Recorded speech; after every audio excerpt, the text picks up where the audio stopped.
A China tem muita gente e gente de todos os tipos que você imaginar. Mas existe uma pequena parcela do país que faz todo o resto funcionar.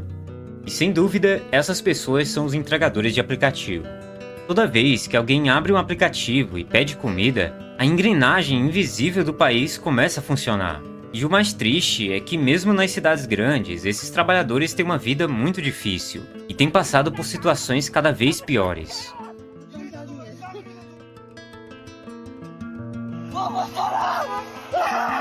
A real é que quase ninguém lembra deles quando faz o pedido, mas hoje nós vamos conhecer a história e a dura realidade dos entregadores na China. Esse daqui é o Rota Asiática, a gente tá voltando aí com força total, então se inscreve aqui no canal se você ainda não é inscrito e vamos lá.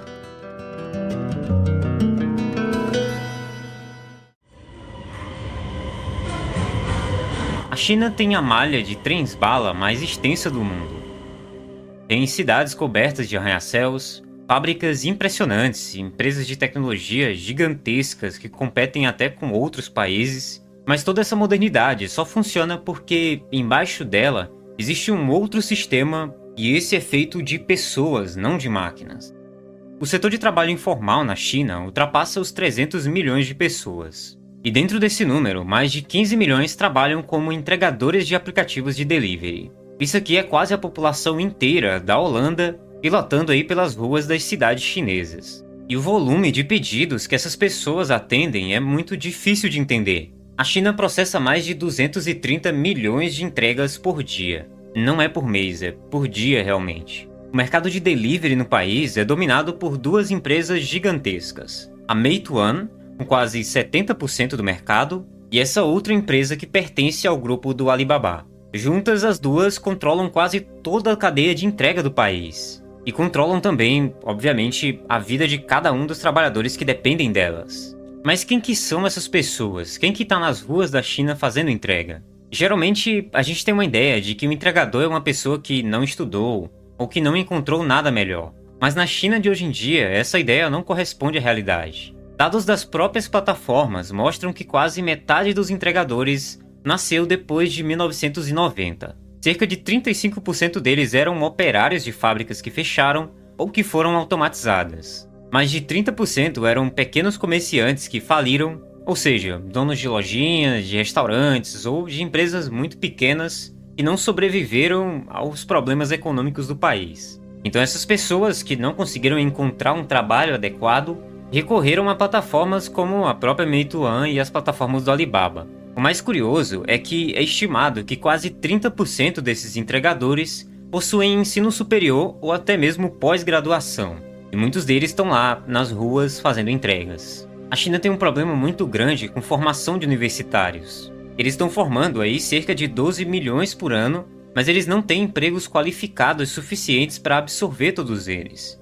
Os jovens que não conseguem vaga no mercado de trabalho mais comum acabam aí fazendo entrega ou indo para outros setores. Eles têm até um nome para essa condição, que é a palavra Neijuan, que seria algo tipo involução, fazer cada vez mais para conseguir cada vez menos. São pessoas que geralmente trabalham só para não afundar na vida. Em abril de 2026, uma revista de mídia digital muito respeitada na China lançou um mini documentário de 28 minutos. O título era algo como A Vida dos Entregadores de Comida na China em 2026. O filme mostrava entregadores reais falando sobre exaustão, sobre acidentes, sobre o quanto eles ganhavam, por que eles entraram nessa vida e por que eles continuavam presos nela. Não tinha dramatização, era só pessoas comuns explicando a própria vida. O documentário gerou um debate muito grande nas redes sociais chinesas, e então, depois de ganhar esse tamanho hype, ele foi deletado e banido pelas autoridades da China em grande parte da internet. Essa remoção gerou um certo burburinho, teve umas brigas aí na internet, mas não tem muito o que fazer. Parece então que o problema é até maior do que as próprias plataformas de delivery. E com certeza, uma das principais reclamações dos trabalhadores é que quanto mais pessoas existem nesse negócio, menos dinheiro eles ganham. O delivery de aplicativo na China funciona com uma lógica muito simples. Quanto mais entregadores você tem, mais barato fica para as plataformas pagarem por cada corrida. E com a crise econômica empurrando cada vez mais pessoas para esse mercado, o valor pago por cada entrega não para de cair. Para conseguir um valor acima da média, um pouco melhor do que qualquer pessoa conseguiria, alguns trabalhadores acabam fazendo jornadas de 12, 16 horas por dia, 7 dias por semana sem nenhuma folga.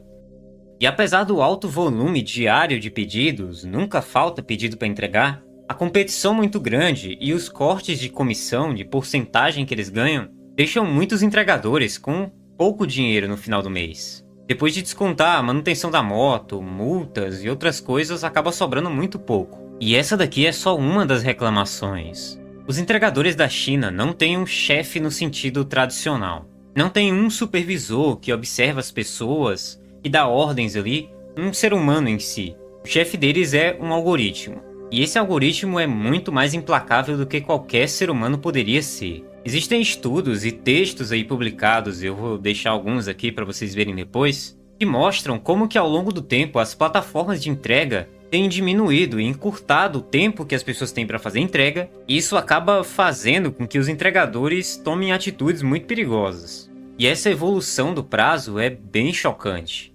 Em 2016, o tempo limite para uma entrega num raio de 3 km era 1 hora, atualmente pode chegar a ser até 30 ou 35 minutos. E o problema é que o algoritmo ele traça uma certa rota ali, mas ele não enxerga o engarrafamento real. Ele não conta com outros problemas que os entregadores muitas vezes reclamam. Por algoritmo, o mundo sempre coopera com tudo, ele sempre é perfeito, e o entregador nunca tem nenhum imprevisto. E existem multas por atraso, o que pode até acabar zerando o lucro de uma corrida. Então muitos entregadores se viram obrigados a criar o que eles mesmos chamam de algoritmo inverso. Eles andam na contramão, sobem em calçadas, furam sinais, ignoram a maioria das regras de trânsito que atrapalhem no prazo.